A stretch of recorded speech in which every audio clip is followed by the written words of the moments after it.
Hi friends, எல்லாரும் எப்படி இருக்கீங்க? இன்றைக்கி நம்ம என்ன டாபிக் பார்க்க போகிறோன்னா 7th ஸ்டாண்டர்ட் டேர்ம் 1ல் உள்ள நேர் மற்றும் எதிர் விகிதங்கள் அப்படிங்கிற டாப்பிக்கில் இருந்து தான் ஒரு எக்ஸசைஸ் சம் பார்க்க போகிறோம்.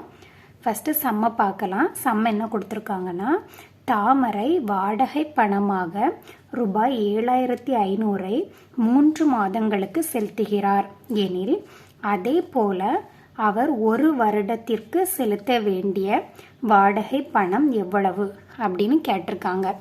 அப்போ இதில் என்ன கொடுத்துருக்காங்கன்னா, தாமரைங்கிறவங்க 3 மாதத்துக்கு சேர்த்து வாடகை பணமாக 7500 கொடுத்துருக்காங்க. 3 மாதத்துக்கு 7500 கொடுத்துருக்காங்க.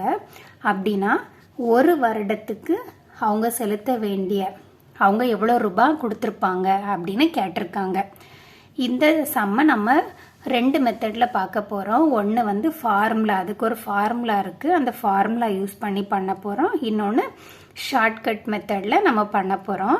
ஃபஸ்ட்டு இந்த சம்மில் இது வந்து நேர் விகிதமாக இல்லது எதிர் விகிதமாக நம்ம ஃபஸ்ட்டு பார்க்கலாம். பார்த்ததுக்கு பிறகு நம்ம நெக்ஸ்ட்டு பண்ணலாம். இப்போ இதில் என்னெல்லாம் கொடுத்துருக்காங்க, வாடகை பணமும் மாதமும் கொடுத்துருக்காங்க. இப்போ இதில் எழுதிக்கலாம். வாடகை பணம், மாதம். எவ்வளோ கொடுத்துருக்காங்க, 3 மாதங்களுக்கு அவங்க எவ்வளோ ரூபாய் கொடுத்துருக்காங்கன்னா 7500 ரூபாய் கொடுத்துருக்காங்க. அப்படின்னா ஒரு வருஷத்துக்கு அவங்க எவ்வளோ கொடுக்கணும் அப்படின்னு கேட்டிருக்காங்க.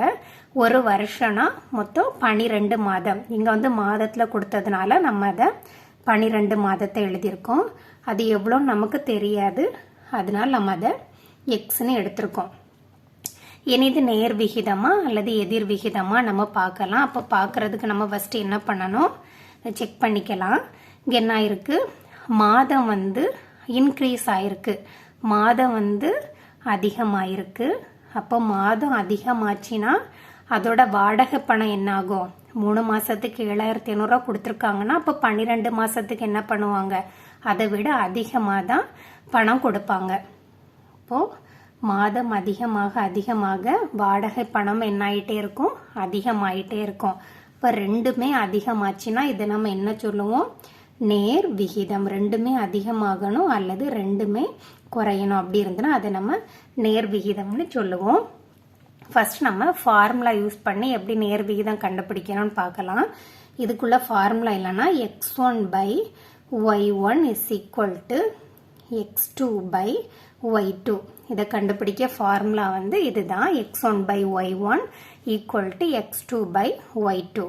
இதில் நம்ம இந்த ஃபர்ஸ்ட் இருக்கக்கூடியதை நம்ம x அப்படின்னு எடுத்துக்கலாம், இந்த மாதத்தை y அப்படின்னு நம்ம எடுத்துக்கலாம். அப்படி எடுத்தோம்னா இது வந்து x1, இது x2. அதே மாதிரி இது y1, இது y2.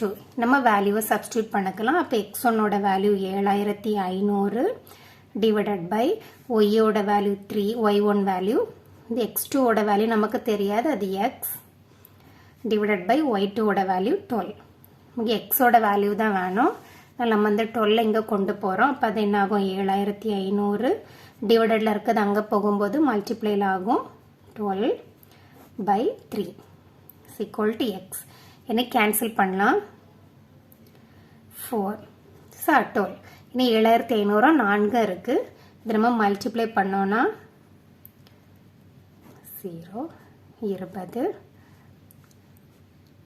30 கொட்டினோன்னா இப்போ எக்ஸோட வேல்யூ 30,000. அப்போ அவங்க ஒரு வருஷத்துக்கு எவ்வளோ கொடுக்கணும்னா 30,000 ரூபாய் கொடுக்கணும்.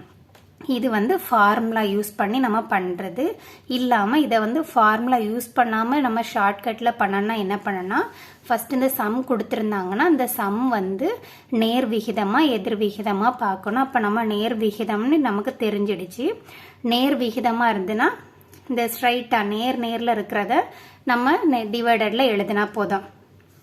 இப்போ நேரில் இருக்கிறது என்னது, 7500 வந்து நேரில் இருக்க இந்த ரெண்டையும், அதே மாதிரி இந்த நேரில் இருக்க இந்த ரெண்டையும் பின்னத்தில் எழுதணும். இப்போ என்னெல்லாம் இருக்குது, 7500 divided by x equal to, இங்கே டிவியில் என்னெல்லாம் இருக்குது, 3யும் 12 இருக்குது.